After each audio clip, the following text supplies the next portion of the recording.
শ্রদ্ধা ভালোবাসায় উদযাপন হচ্ছে মহান বিজয় দিবস। ১৯৭১ সালের এই দিনে দীর্ঘ ৯ মাসের রক্তক্ষয়ী মুক্তিযুদ্ধে চূড়ান্ত বিজয় অর্জনের মধ্য দিয়ে বিশ্ব মানচিত্রে স্বাধীন ও সার্বভৌম বাংলাদেশ রাষ্ট্রের অভ্যুদয় ঘটে।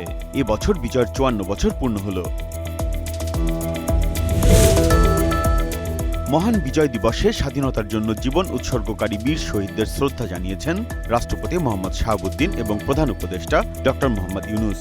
মঙ্গলবার সূর্যোদয়ের সময় সাভার জাতীয় স্মৃতিসৌধে পুষ্পস্তবক অর্পণ করেন তারা। এ সময় বিউগলে বাজানো হয় করুণ সুর।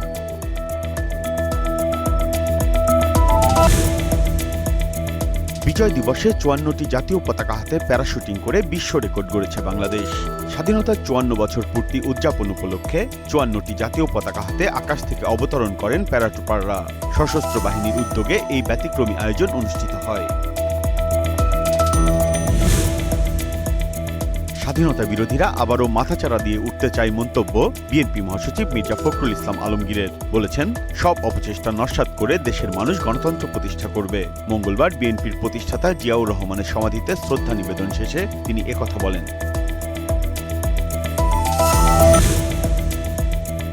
অতীতের বস্তাপচা রাজনীতিকে পায়ের নিচে চেপে রেখে নতুন ধারায় রাজনীতি শুরু করতে চাই বলে মন্তব্য করেছেন বাংলাদেশ জামায়াতে ইসলামীর আমির ডাক্তার শফিকুর রহমান।